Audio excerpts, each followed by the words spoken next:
Muy buenas a todos los moteros y moteras que me seguís a través de mi canal de YouTube. Soy Zozeta y en este vídeo vamos a hablar acerca del hikeside. Primeramente vamos a comentar qué es un hikeside y cómo se produce, comentando también todos los peligros que este fenómeno del motociclismo conlleva, y finalmente vamos a ver cómo evitar sufrir este fenómeno del motociclismo. Y bueno, tengo la intención de haceros también unos cuantos ejemplos típicos de Zozeta, donde podréis observar cómo intentar evadirlos y de qué forma tendríamos que reaccionar ante lo que podría acabar resultando en un hikeside. Primeramente vamos a hablar sobre qué sería exactamente un hikeside.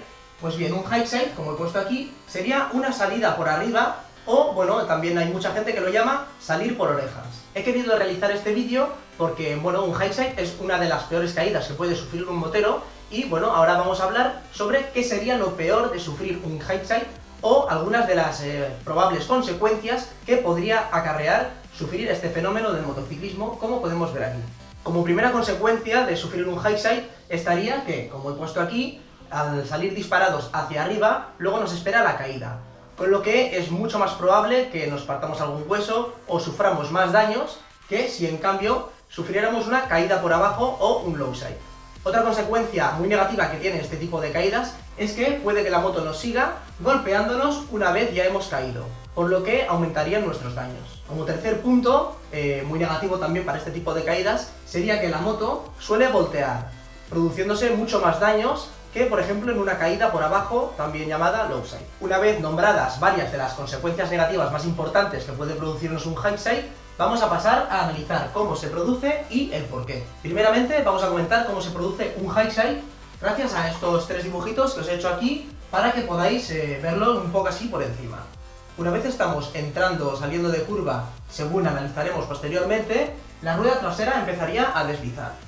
Como consecuencia de este deslizamiento, la rueda trasera se iría hacia el exterior de la curva, como podríamos observar en este dibujo.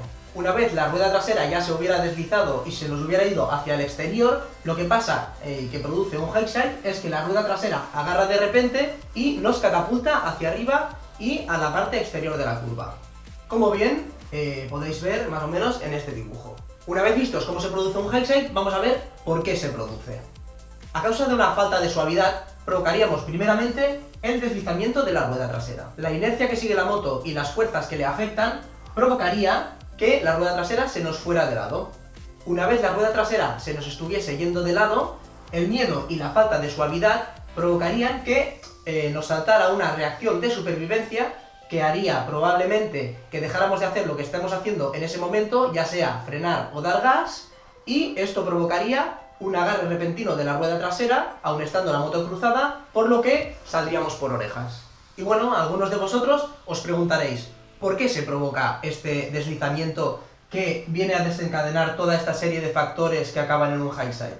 Pues bien, ese deslizamiento de la rueda trasera suele ser causa de dos posibles opciones, las cuales siempre son consecuencia de que en ese momento estamos realizando una conducción bastante agresiva y con una evidente falta de suavidad. Mucha gente se cree que un hikeside solo puede darse en el típico ejemplo de que, bueno, estamos en una curva inclinados, abrimos gas y se nos va la moto. Pues bien, eso no es del todo cierto. También podría darse frenando para entrar en curva. En este caso, se daría porque frenaríamos en exceso y bloquearíamos total o parcialmente la rueda trasera. Como es más que evidente, el ABS minimizaría este tipo de causa, porque este sistema de seguridad activa lo que hace es evitar el deslizamiento de la rueda trasera por frenada. La segunda opción que podría originar un hikeside sería dando gas en curva. ¿A qué me refiero? No me refiero a dar un poco de gas, sino a excedernos con el gas que estamos dando cuando estamos inclinados. Como bien he comentado aquí, nos excederíamos con la cantidad de gas en curva, o bien inclinaríamos demasiado y al abrir gas se nos iría de atrás. Como muchos ya sabréis, el control de tracción minimizaría o evitaría esta causa en medida de lo posible. Una vez comentado cómo se origina y cómo se produce un hikeside, vamos a pasar a cómo evitar un hikeside. Como viene puesto aquí, en calle o bueno, carreteras abiertas, es decir, fuera de circuito, más vale prevenir que curar. ¿Cómo? Pues evitando el derrape de la rueda trasera. ¿Cómo podríamos evitar el derrape de una rueda trasera? Pues bien, intentando evitar su principal causa, que sería, como he puesto varias veces anteriormente, la falta de suavidad. Falta de suavidad fuera, falta de suavidad fuera y falta de suavidad fuera. ¿A qué me refiero con esto? Al que, como he puesto aquí abajo, al entrar y salir de curvas, tenemos que tener suavidad siempre con los frenos y con el gas. Y también, por otra parte, tendríamos que dejar un poco de margen de inclinación, siempre en relación al agarre del neumático y al estado del asfalto en ese mismo instante.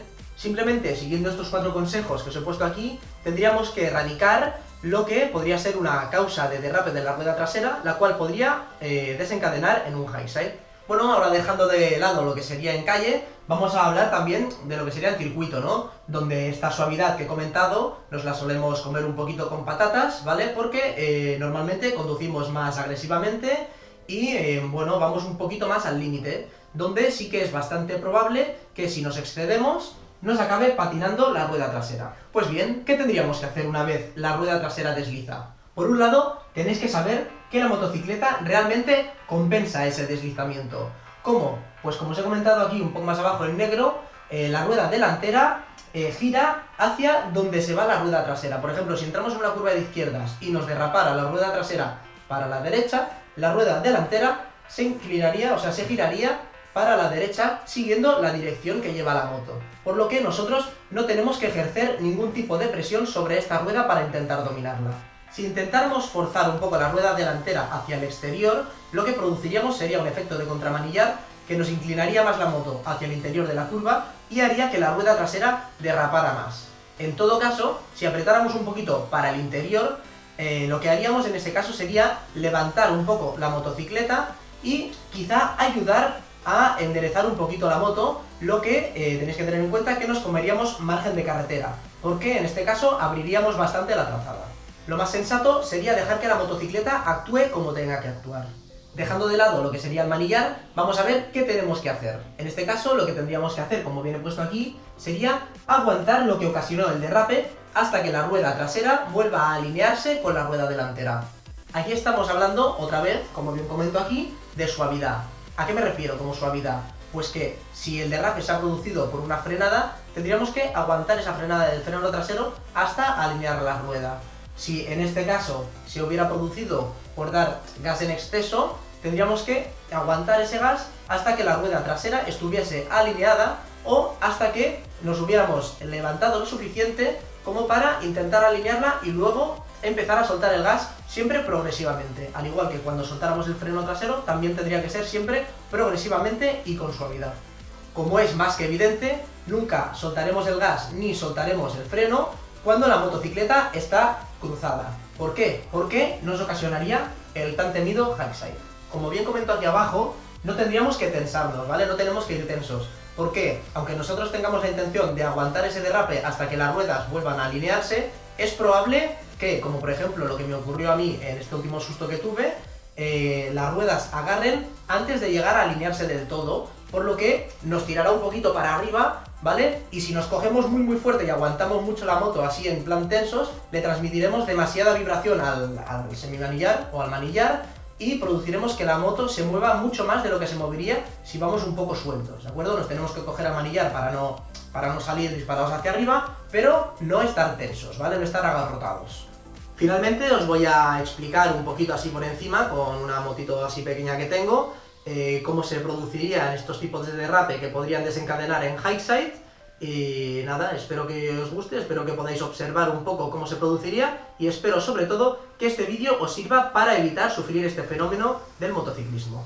Quiero recordar antes de finalizar que la mejor forma de evitar sufrir un high side sería erradicándolo desde un principio. Como hemos comentado antes, evitando que la rueda trasera deslice, ya sea entrando en curva por exceso de frenada, como saliendo de ella por un exceso de gas. Bueno, viendo que este vídeo se está alargando bastante, he decidido cortarlo en 2 partes y finalizar aquí la primera. Espero que este primer vídeo os haya servido para comprender un poco lo que es un high side, cómo funcionan todos estos efectos que acaban desencadenándolo y también cómo intentar, ya sea prevenirlo como evitarlo.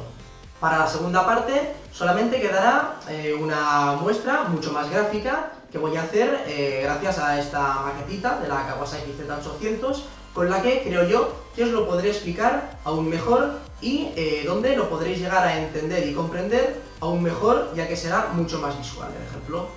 Espero que este vídeo os haya gustado y os haya resultado bastante interesante, por lo que bueno, si os ha gustado, darle a like y no olvidéis suscribiros para no perderos los próximos vídeos, los cuales espero que os sean de mucho interés. En breve colgaré la segunda parte para que así podáis acabar de entender aún mejor este efecto del hindsight. Bueno gente, nos vemos en los próximos vídeos. ¡Gas!